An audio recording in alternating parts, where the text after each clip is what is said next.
সুস্মিতার কিচেনে সবাইকে স্বাগত। আমি আজকে করছি মাছের ডিমের বাটি চচ্চড়ি। তার জন্য দেখুন একটু 250 আমি ডিম নিয়েছি, আলু, কাঁচা লঙ্কা আর রসুনটা আমি এতে বেটে নেবো। মিক্সিতেও বাটতে পারেন আপনি, নাহলে আমল দিয়ে থেতলে নিতে পারেন।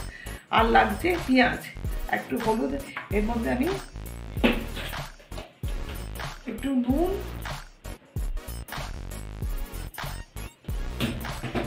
আর একটু হলুদ দিয়ে একটু মাখিয়ে নেব।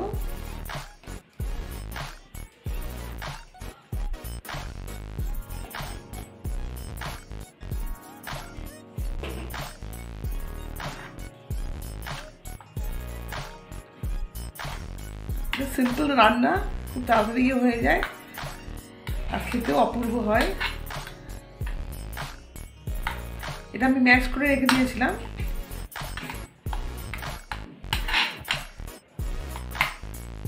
আপনি মনে করলে এর মধ্যে একটুখানি গুঁড়ো লঙ্কাও অ্যাড করতে পারেন, আমি আর অ্যাড করছি না। এবার আমি রসুন আর এটা থেতলে নেব, রান্নার কাছে যাব।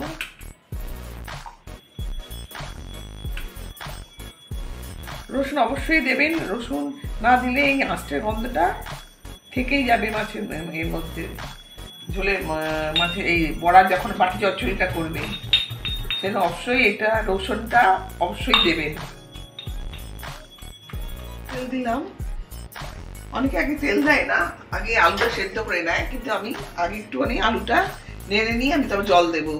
বাটি চচ্চড়ি করে না সব রকম দিয়েই তো একেবারে মিশিয়ে নিয়ে করে, কিন্তু আমি সেটাই করছি। তার মধ্যে আমি আগে তেলটা দিলাম, একটু ভেজে নেবো আমি সামান্য।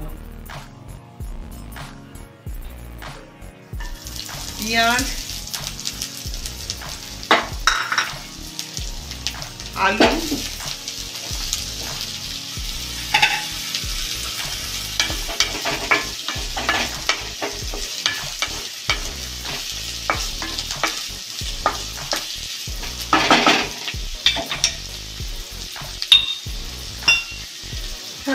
রসুন ও আদা দিয়ে দেবো। রসুন আর কাঁচা লঙ্কা দিয়ে দিলাম আমি।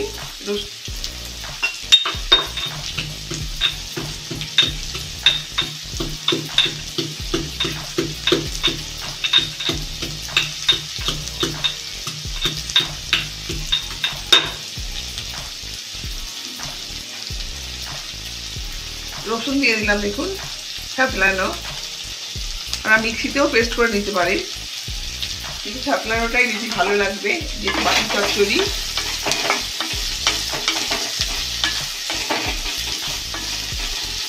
একটু হলুদ দেবো,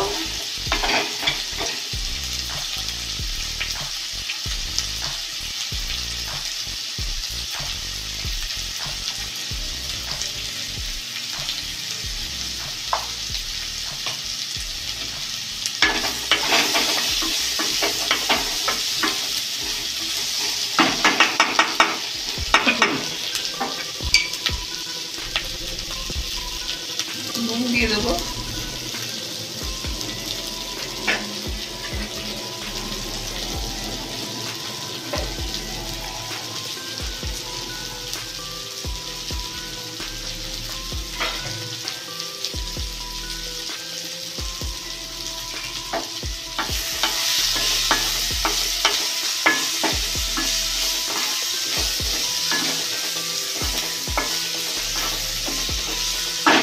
আমি এবার জল দিয়ে দিচ্ছি। এই আলুটা সেদ্ধ হোক, তারপরে আমি ডিমটা দেবো।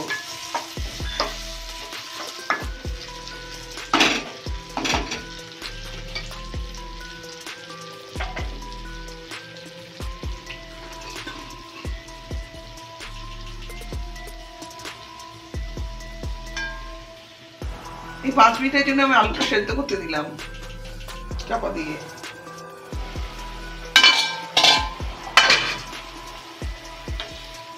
আমি চাপা দিয়ে রেখেছি, তার মাঝে আমি একবার নাড়িয়ে দিয়েছিলাম, একবার দুবার।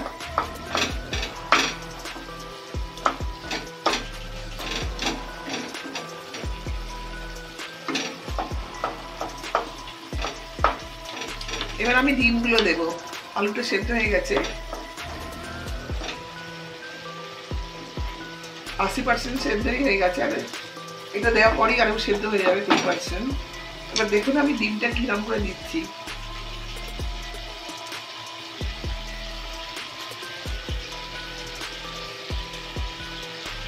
অপূর্ব খেতে হয়, থাকলে আপনার অন্য কিছু আর লাগবেই না, এক থালা ভাত খাওয়া হয়ে যাবে।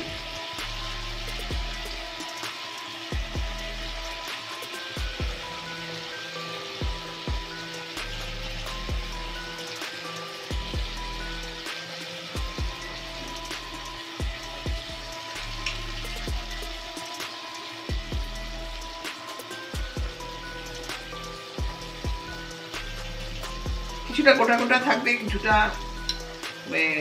বালুর সঙ্গে ম্যাশ হয়ে যাবে। দেখুন সেই জন্য আমি কিছুটা বড়ার মতো দিচ্ছি, কিছুটা আমি এমনি দিচ্ছি।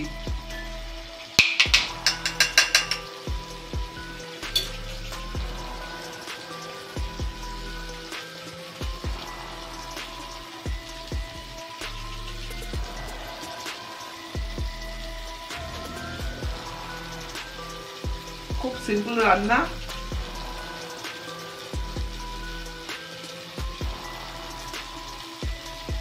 মিডিয়ামে রাখছি এবার।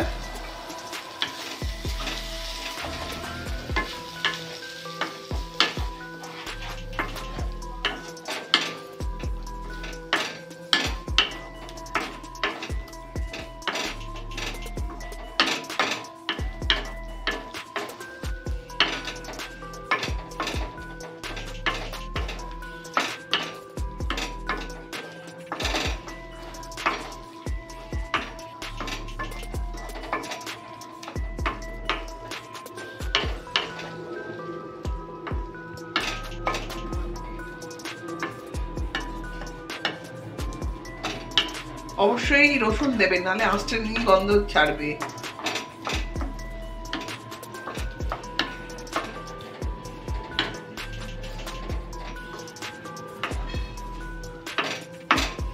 এবার আমি আরো 5 মিনিট আমি চাপা দিয়ে রাখবো, ডিমটা একটুখানি সেদ্ধ হবে।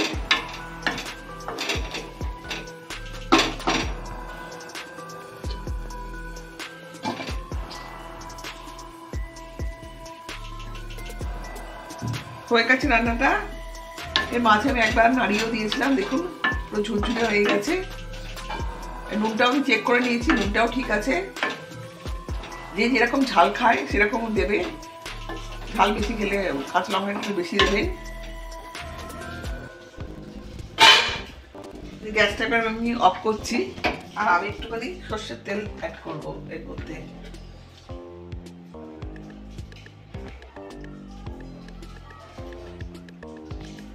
দরাজ হাতে আমি একটু সর্ষের তেল দিচ্ছি, অবশ্যই এটা দেবেন, আরো টেস্ট একটু বাড়বে।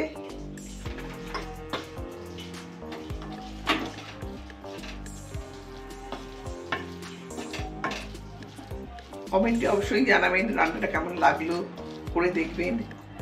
আর ভালো লাগলে একটা লাইক ও সাবস্ক্রাইব করে আমার পাশে থাকবেন। এবার আমি তো সার্ভ করবো।